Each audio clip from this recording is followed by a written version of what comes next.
Hi Diamond Girls, welcome back to my YouTube channel.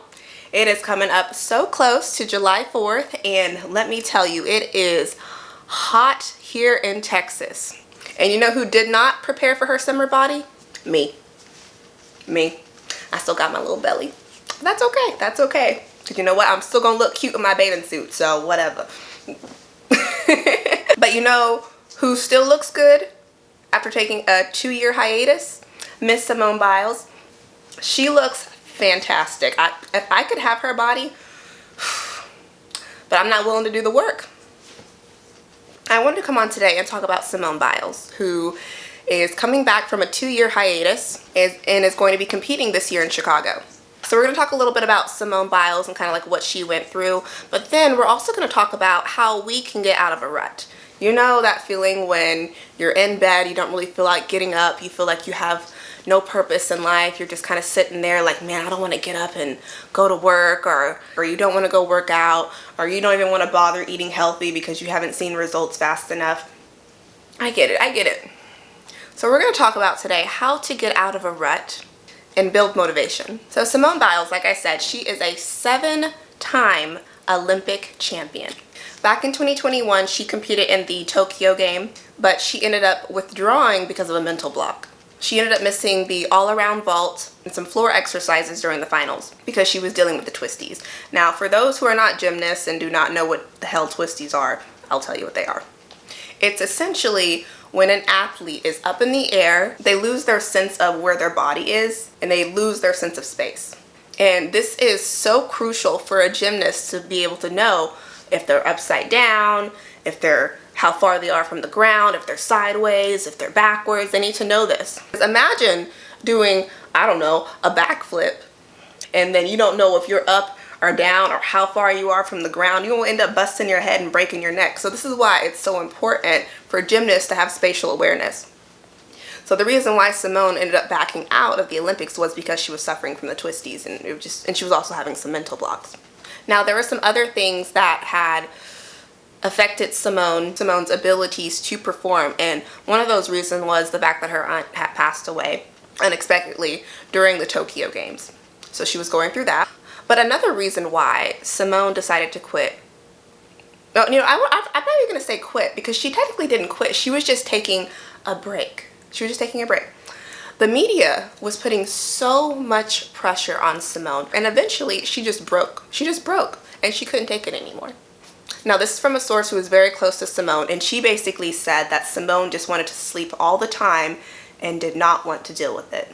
You wake up each time when you wish you didn't. So many people put her down for quitting. They obviously never have been in that situation. Every athlete has a breaking point. And you know what? Every person has a breaking point. We all have a breaking point. And the thing about Simone is her breaking point was miles beyond most people's breaking points. And she was still pushing through. Simone said, I think I have to relish and take the Olympics in and kind of recognize what I've done with my career, because after 2016, I didn't get to do that. Life just happened so quickly, and now I have a greater appreciation for life after everything that's happened in the last 5 years. How many times have you just sat back and thought about all of the things that you have accomplished through life? Are you just kind of going through life, going through the motions, just doing what you have to do, getting up for work? When have you just sat back and looked at all of the things that you have done well in life? But Simone, she went through all of this. She went through sexual abuse from her coach. Her aunt died during the Olympics, and she was suffering from the twisties, and she had a mental block. Not only that, she had the media coming after her. And sometimes in life, we have all of these things coming at us. And sometimes we sit back and we ask ourselves, is it even worth it? Is it even worth it? I'm here to tell you it is. Okay, so the first tip that I have for you when it comes down to getting out of a rut is to have something to look forward to. There's importance in delayed gratification. Now I'm going to give you an example here. I decided to go to Kate Spade. They were having a 70% off sale. Oh my God. And I found this absolutely gorgeous, beautiful bag for $100. And I was just walking around the store, you know, looking in the mirror, checking myself out with this cute purse. And I'm like, this is so cute. I was about to go buy it. You know, I was walking up. They were like, oh, you're going to get this purse. I'm like, yeah, I'm going to get it. And then I stopped. And I was like, wait. Not only do I have a wedding that I'm planning for, we have our honeymoon. We're going to Africa next year. There's so many more important things that I have to plan for. And this purse is just going to push me back. So I decided not to buy it. By holding out for a larger reward, you are going to build self-control, and you are going to build stronger willpower. A big reason why you are in this rut is because you have nothing to look forward to in life. If you're just sitting around like, I have nothing planned for myself, nothing's going on, I'm not trying to work towards a promotion, I'm just kind of sitting here going through the motion, of course you're going to feel like you're in a rut. Of course you're going to feel like you're not doing anything with your life. Find something to look forward to. That could be a movie. I was waiting out for The Little Mermaid, and The Little Mermaid kept me going because I was like, I'm going to keep going because I really want to see The Little Mermaid. And now I have the Barbie movie that's coming out in July. I'm so excited. Oh wait, this month, it's July now. It's coming out this month. I'm so excited because I have something to look forward to.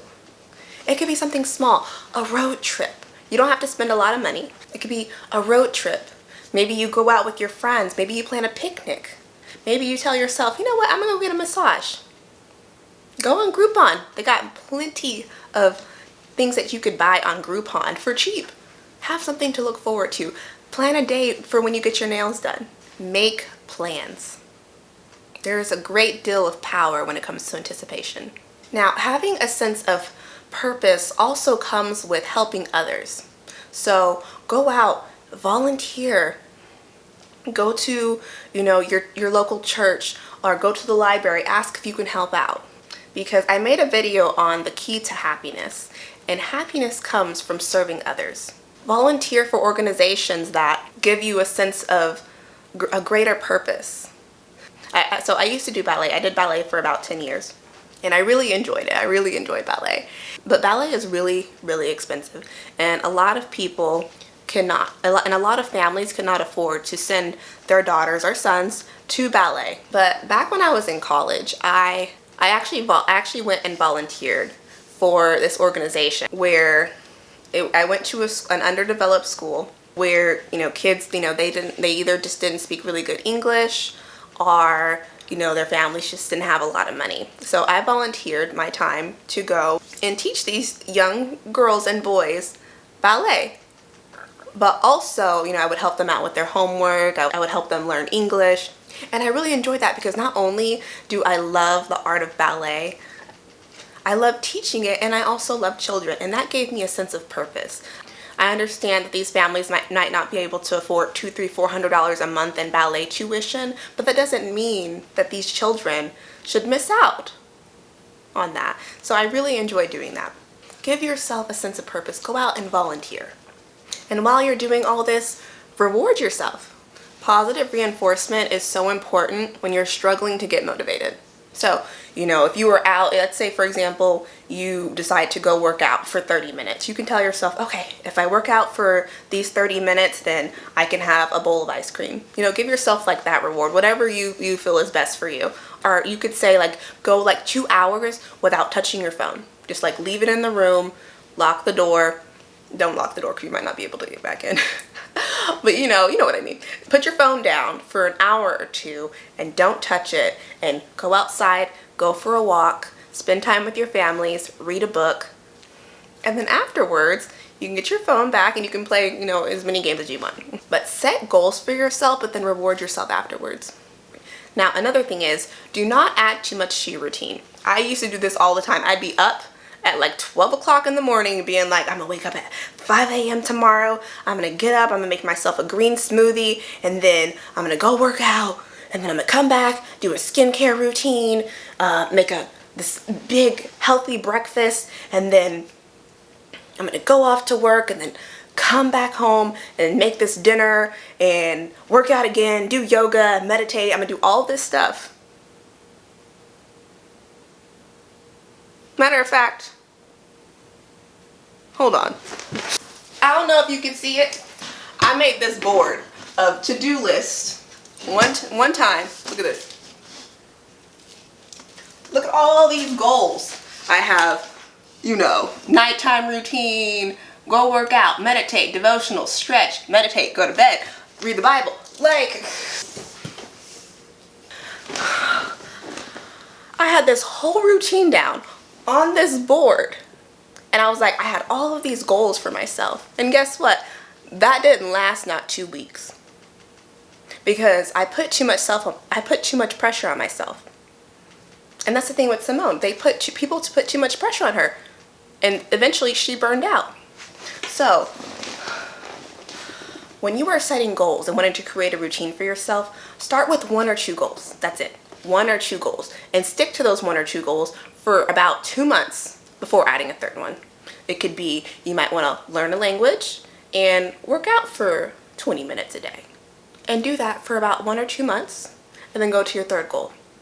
You need to stay consistent. You cannot put so much stuff on, you cannot put so many things on your plate and turn your life around,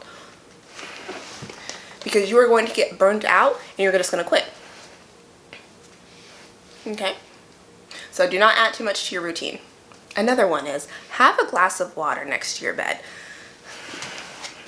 A lot of times, you know, when you wake, you know that feeling whenever you wake up in the morning, you had like, I don't know, 6, 7, 8 hours of sleep, yet you still feel tired. A lot of times that could just mean that you're just dehydrated. So for me, I like to have a glass of water next to me when I wake up in the morning, because just by having a glass of water, not only does that make me feel less tired, I actually feel really just like energetic and happy. You slept for, I don't know, 6, 7, 8 hours. You haven't had a glass of water. You haven't ate. So your body is feeling dehydrated. So it's not that you're tired. You're just dehydrated. So have a glass of water next to your bed. And as soon as you wake up in the morning, you know, if you want to brush your teeth first and then drink the water, you can do that too. But have a glass of water next to you. And then, you know, just drink it. Just drink it. And I'm telling you, it'll make you feel so much better. Now, some people might, you know, you probably watch a lot of these like motivational videos where they tell you, oh, don't get on your phone as soon as you wake up in the morning. That did not work for me. That did not work for me at all. I need to get on my phone because sometimes that also helps me to wake up. You know, I need to scroll through TikTok and, you know, stuff like that. So what I'm going to tell you is when you wake up in the morning, drink your glass of water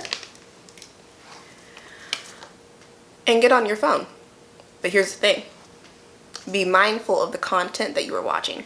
Because let's say, for example, you just woke up and you hop on TikTok and then boom, it's a video of a sad puppy. Or boom, it's a video of someone yelling at you about some political thing going on in the world. How is that going to affect your mood? You're going to be like, oh, all this negativity, I don't want, you know. So be mindful of what you're watching. So don't get on TikTok. Go on YouTube and look up motivational morning routines. For me, I love watching people's morning routines. I just like watching it. I know it's all fake. I know they don't do that every single day. Like, whatever. They probably do, but I don't believe they all do. But I like to watch it because it's really motivational. It makes me feel like I need to get up and make my bed. So when you wake up in the morning, watch something motivational. Read your Bible. Listen to a positive podcast. Feed your brain with positivity and love. Another thing is start defining your priorities. I want all of you after this video to make a list of your top priorities and your values. And then keep track of how you are spending your time daily. And then once you've done that, take a step back and look at what you've done this past day or the past week and ask yourself, is what I'm doing throughout my day or throughout my week match my priorities? And figure out what you need to change to make those two things align. If your priority is to read more, set a timer on your phone for when you need to get off TikTok or get off social media. Say like, hey, at 7 o'clock, once I'm done with dinner, instead of scrolling on TikTok, let me read a book so that way I can improve my vocabulary. Or, you know, if you're trying to get healthier, make a grocery list. And do not sway from the grocery list. If you tell yourself you're going to get carrots and, I don't know, if you tell yourself that you are going to get carrots and Pistachios, please do not go out there and buy a pistachio ice cream. Stick to your list, okay? I want to let you guys know, you are not a lazy person. You're not lazy. If someone tells you that you are being lazy, that is just dismissive. You are not lazy. Imagine telling a person, you're lazy. You don't know what that person's been through. They could be lazy because they might have gotten abused or are dealing with childhood trauma because whenever they did take initiative when they were younger, they got yelled at. How many times, okay, I'm pretty sure we've all experienced where we might have tried to help our parents out in the kitchen, you know, pour a cup of milk for them, and then we end up wasting it, and then we get in trouble for it. We were just trying to help. And your parents are screaming and yelling at you, you wasted all of this mess. Why did you do that? Da, da, da, da. I'm sure we've all experienced that, our parents getting upset with us for just trying to help out. And then now as an adult, you internalize that judgment from your parents and that lack of appreciation because you were trying, you were little, you don't know. So if someone has experienced that and you sit up there and you call them lazy,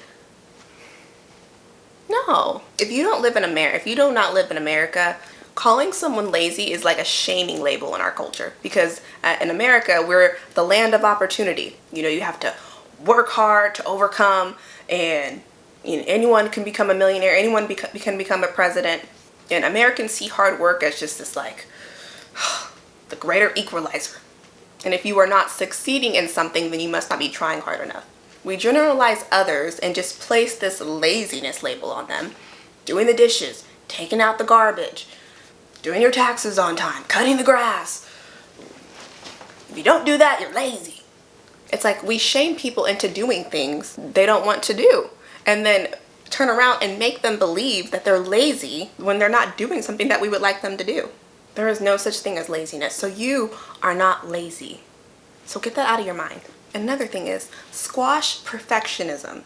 You are perfect. You are not a perfectionist. Because what happens is when you are a perfectionist, you are stuck in the same place. And no matter how hard you try, it seems like whatever you're doing is just not good enough. So you really need to squash this need to be a perfectionist. Take things slow.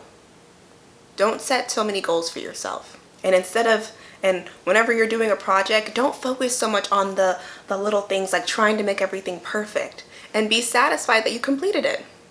Like, for example, I have this little spot right here on my shirt. And I was like, oh my gosh, like everyone's gonna notice this spot on my shirt. I'm not gonna do the video today. My makeup's not the way I want it to be. I could do all of that. But once I hit that little end button right there on the camera, I'm gonna be so happy for myself because I'm like, I completed it. I'm done. I did it. And here's the thing, none of y'all probably would have noticed, you know, my makeup not being as good as I wanted it to be. So squash perfectionism and just get it done. Just get it done. And the more you do things, the better you will get at it. So, congratulations to our girl Simone for getting through this rut. She took the time she needed to. She took a break. She sat back and looked at everything that she has completed. 7-time national champion. She should be proud of herself. And you should be proud of yourself too. And if you need to sit back and take a break and look at all of these things that you have accomplished in life, because I tell you, you have accomplished so much. Go on your phone. Go on your phone. And I want you to think back to when you were like, I don't know, in grade school, and write down everything that you have accomplished. Oh yeah, you know, I do struggle with math, but I did get an A on my tax test that one year. Write that down. Or, I was so scared of public speaking, but hey, that one time in 10th grade I got up in front of my classmates and I spoke. You overcame that. Write that down. I graduated high school. Write it down. I graduated college. Write it down. Write down everything that you have accomplished, no matter how big or small. Because guess what? It was big when you accomplished it, right? So why is it not big now? You dreamed for the job that you have now. You prayed. You're like, I hope I get this job. And then it's not as great now. But you still accomplished it. So your past self is so happy that we did this. But you you're just sitting around like, huh, it's not that big of a deal. It is a big deal. It was a big deal back then. Why is it not now? Write down your accomplishments and everything you have done and squash perfectionism. So tune in on August 5th because we are going to be watching our girl Simone. I'm so happy for her. Don't forget to like, subscribe, and comment. I really love seeing y'all's comments, and you know, even if it's just like a little heart emoji, it just lets me know that you guys are there. I hope you all have a great rest of your day, and with love, my diamond girls.